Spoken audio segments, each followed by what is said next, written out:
ಇಲ್ಲ, ನಾನು ಎಂದೂ ಕೂಡ ಹೇಳಿಲ್ಲ.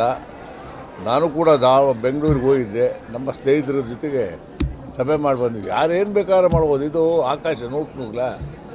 ಅದಕ್ಕೆ ಯಾವುದು ನಾನು ಕಮಿಟ್ ಮಾಡೋಕ್ಕೆ ತಯಾರಿಲ್ಲ. ಮಾಡಿದ ಮತ್ತೆ ವಾಪಸ್ ನೀವು ಹೋಗಿ ಅವ್ರನ್ನ ಕೇಳಿ ಮತ್ತೇನೋ ಹೇಳ್ಸಿಡೋಕ್ಕೂ ನಾನು ತಯಾರಿಲ್ಲ. ಅದು ಗೊತ್ತಿಲ್ಲ, ಏನಾರ ಮಾಡ್ಕೊಳ್ಳಿ. ಆಕಾಶ ನೋಡೋಕೆ ನೂಗ್ಲಿಲ್ಲನಪ್ಪ. ನಾನು ಲಿಂಗಾಯತ ಮುಖಂಡ ಅಲ್ಲ, ಎಲ್ಲ ಜನಾಂಗದ ಮುಖಂಡ. ನಾನು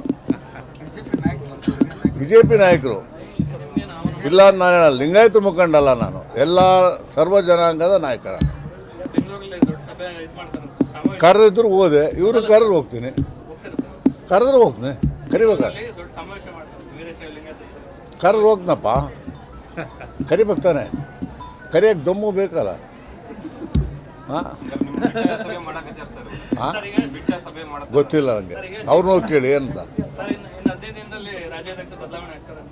ಆಗ್ಬೋದು, ರಾಷ್ಟ್ರ ಅಧ್ಯಕ್ಷರು ಅಥವಾ ರಾಷ್ಟ್ರದ ನಾಯಕರು ಘೋಷಣೆ ಮಾಡ್ತಾರೆ.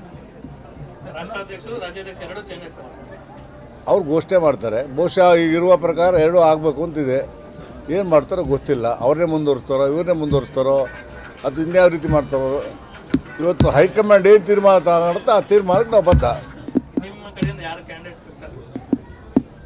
ಫಿಕ್ಸ್ ಏನು ನಾನೇನು ಮಾಡಿಲ್ಲಪ್ಪ. ಯತ್ನಾಳನ್ನ ಕೇಳಿದ್ರೆ ಉತ್ತರ ಕೊಡ್ತಾರೆ. ಹಾಂ, 100ಕ್ಕೆ 100 ಎಲ್ಲೂ ನಡೆದಿಲ್ಲ ದೇಶದಲ್ಲಿ, ಇಲ್ಲೂ ನಡೆಯಲ್ಲ.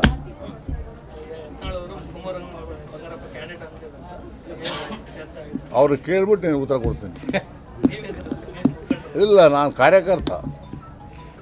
I am not A leader. ಸಾಮಾನ್ಯ ಕಾರ್ಯಕರ್ತ ನಾನು.